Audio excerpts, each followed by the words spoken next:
In this lecture, I want to talk about some of the things that I mentioned on that's on your final exam.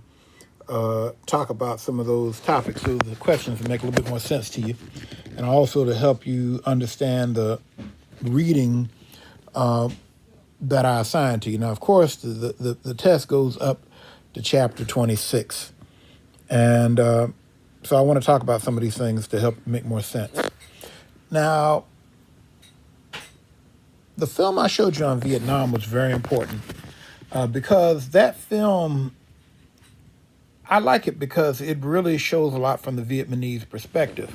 And I think in order to understand the Vietnam War, Americans really have to understand how the Vietnamese saw it, as well as from the American perspective. Because the thing about it, the Americans and the Vietnamese were really had two very, very different objectives and saw things from very different perspectives, which made it very hard for Americans and Vietnamese to come to ever have any kind of successful negotiation. Well, as you all know, at the end of World War II, America found itself as the strongest country in the world, the country with the biggest industrial capacity, the strongest country, period. That's why America was able to finance the Marshall Plan to rebuild Europe. That's why America, really ended up being the dominant power along with the Soviet Union.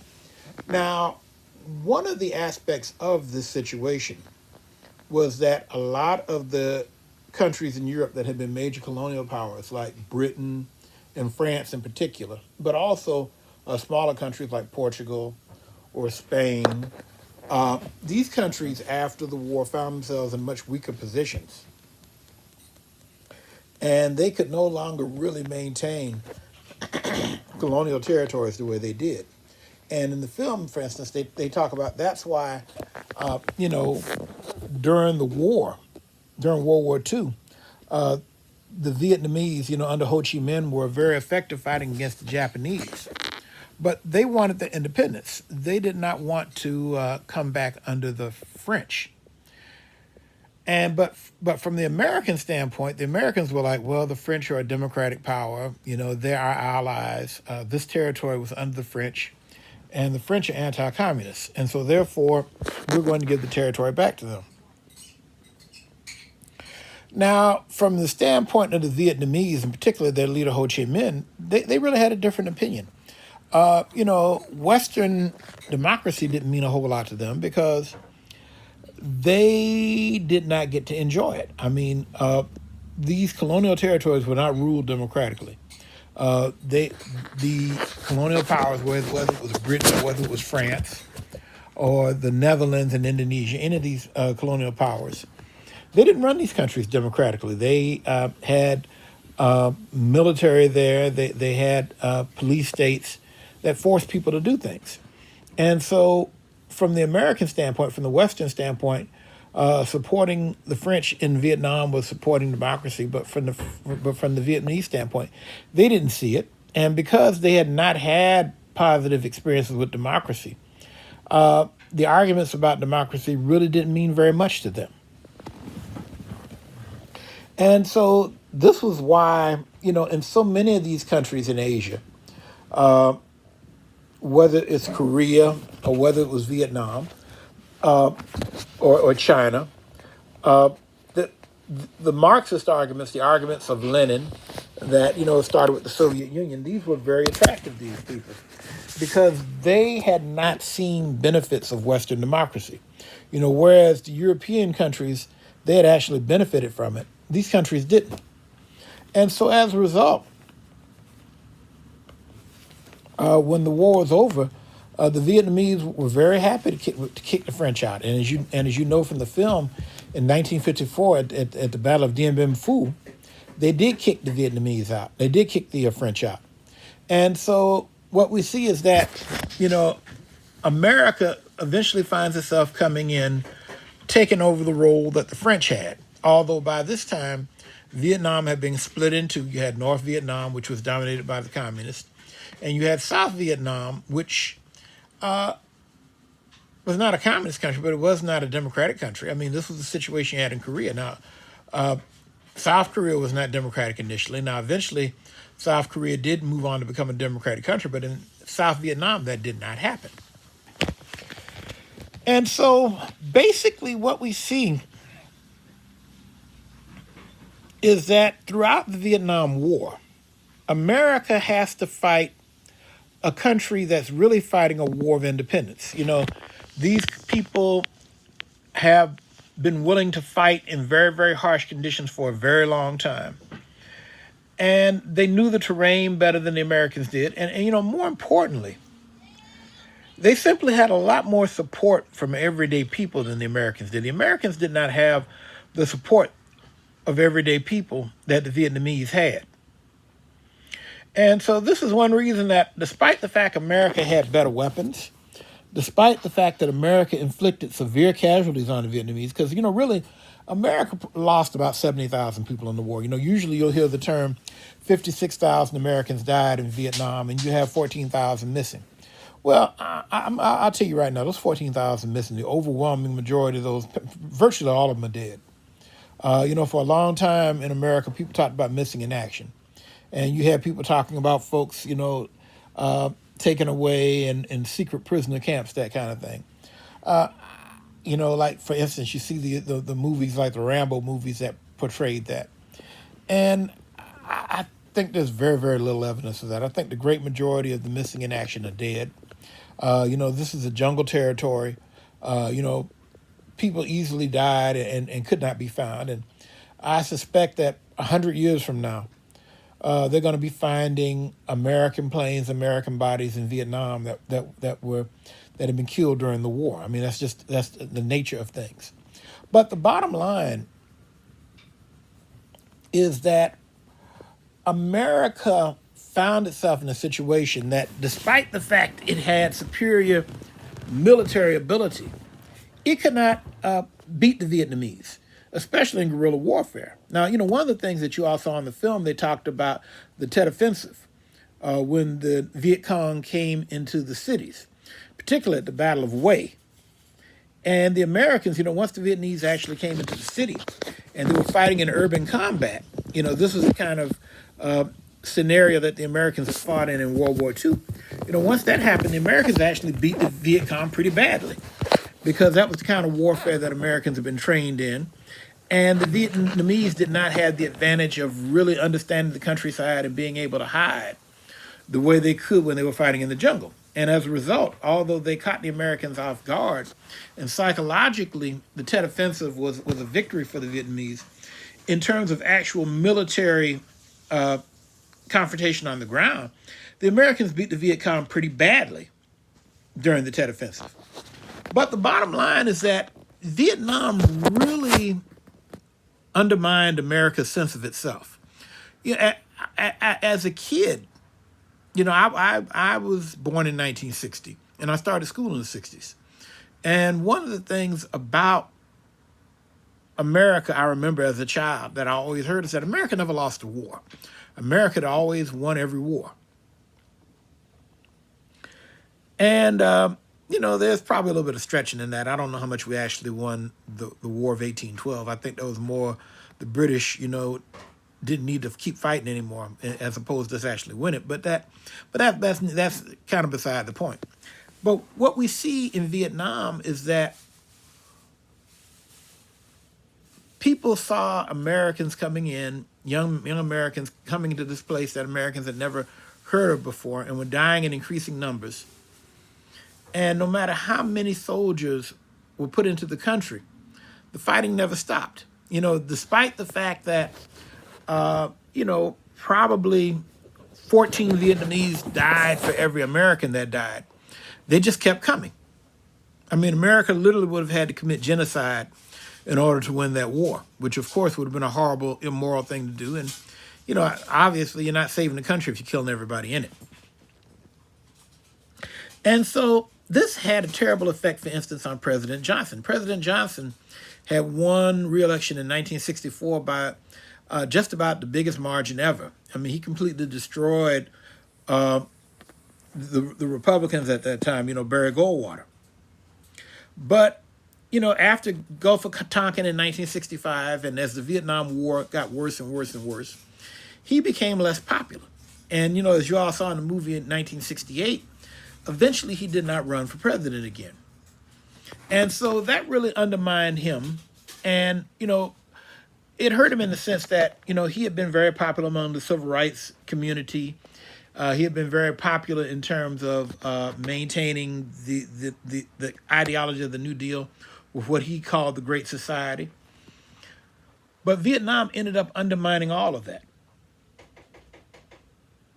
Now, also we see that young people, especially young men who were the people getting drafted to Vietnam, they became very upset. You had a lot of college age people who got very upset. And, really, college age people didn't even get it the worst. Really, working class people got drafted and fought in Vietnam in even larger numbers. Because usually college kids could get deferments. If you were a young person who graduated high school and went to work, you didn't have any cover to keep you from going to Vietnam, except for, maybe saying that you were a conscientious objector. And, there's a good chance you'd end up in jail or end up with some kind of criminal conviction, like Muhammad Ali. And so Vietnam really undermined America. But ultimately, it undermined America politically, but it also really hurt America in terms of its image in the world, because it could not overcome the Viet Cong. Eventually, the Democrats lost the 1968 election.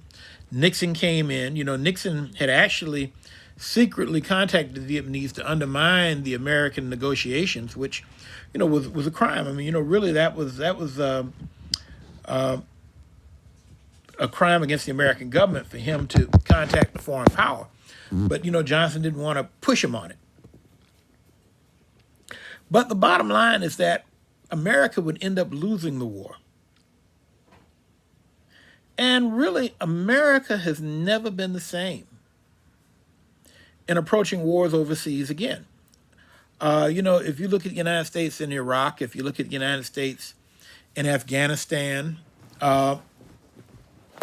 we see that America has never, ever put in the kind of the number of troops in these countries that they put in Vietnam. I mean, Vietnam had over 500,000 troops. I mean, you've never had even close to that in Iraq or Afghanistan. I mean, if you look at the Gulf War, you never had that kind of number of people. There hasn't been any kind of draft since then because the draft was so unpopular. And so as a result, we have, in World War II, for instance, we had 14 million people in the military. Nowadays, the United States military is a little bit over 2 million, much smaller percentage of the population. And the military is almost completely professional. You don't really have, the citizen soldiers being drafted nowadays like you once had. And, the scale of war that America fights is much smaller. But, for instance, right now, America is getting ready to pull out of Afghanistan. And I don't think anybody in America right now is surprised at the idea that the Taliban is going to come back in when America leaves. Because although the Taliban are Muslim fundamentalists as opposed to communists, you have the same dynamic in Afghanistan that you had going on in Vietnam, and that the Americans were the outsiders trying to establish an outside system. And the people who were there in the country, whatever we think of them, it's their country, their culture, their system. And eventually they just wait us out.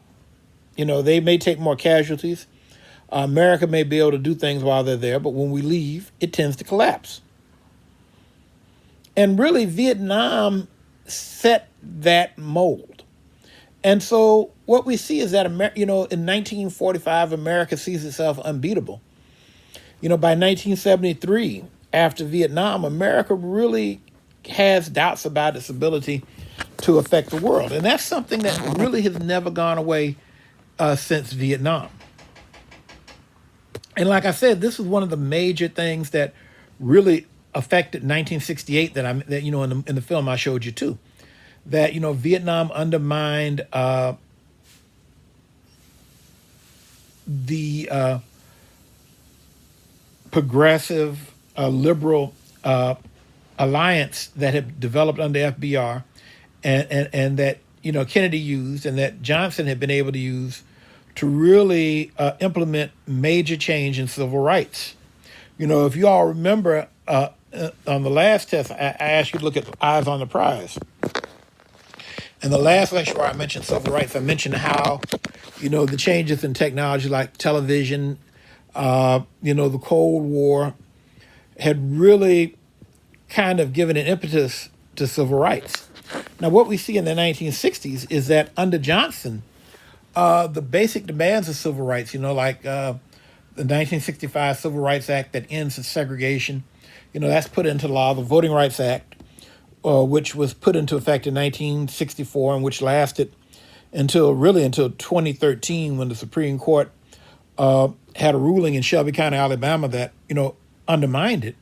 That allowed African Americans to start voting in large numbers in the South again for the first time since Reconstruction. And so therefore, Johnson had done everything right. But as I said before, the Vietnam War killed his popularity. And as a result, people like Martin Luther King, who had been strong supporters, backed away. And, Johnson was very upset. But, King was a he was a person who believed in nonviolence. He saw Vietnam as an unjust war, and he couldn't support him. Now, the other thing to think about with 1968, they show, for instance, the violence that takes place after King is killed, and you have civil disturbances or rebellions or riots, whatever term you want to use, that take place in cities. Well, really, this has started picking up going back, back to 1965, with Watts in Los Angeles. Because what we see is that in the big cities in the West and in the North, the situation of discrimination was different. You didn't have Jim Crow like you had in the South. But we see that African Americans were in the big cities. They were still segregated. They were denied access to a lot of things. But you couldn't just pass one or two civil rights laws and make things better. And so you had these periodic episodes of violence that broke out. And so that's one reason why in the 1968 movie, when you see George Wallace, that's one reason why you see him beginning to gain popularity outside of the South. Because you had people in places like Michigan, around Detroit. You had people in places, Chicago, and other places where there had been disturbances between inner cities and white communities that lived in the suburbs, or white communities, ethnic communities in particular, that lived in the cities. A lot of these people, looked at Wallace and said, well, he was against integration. He said that trouble was going to happen, and now trouble is happening. And so that's one reason why you see him being popular in 1968. However, the person who really benefits the most from this is Richard Nixon. I mean, between Vietnam and the collapse of the traditional civil rights movement, these things really pushed the United States political system and the mood of the political population, and mood of the American population, more in a conservative direction and much less sympathetic to civil rights than it had been, say, in the early 60s. And so, that's one reason why by 68 you see this major change when Nixon comes in and takes power. And so, therefore, you can pretty much say that the Vietnam War, civil rights, basically changed the 60s. I mean, in the early 60s, you have a dynamic that's not a whole lot unlike the 50s before. But, after the assassination of Kennedy, Johnson takes power. You have Gulf of Tonkin coming in. Vietnam gets worse.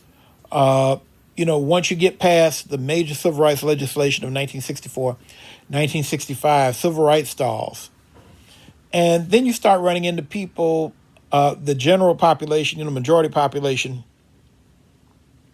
really questioning the direction of the government. And you end up with a major change going in a more conservative direction. And the Republicans, who had been horribly defeated in 1964, are able to win a narrow victory by 1968. And really, for the last 53 years, we've had more Republican presidents than Democratic presidents. And, conservatism has been a major theme in American politics since that time.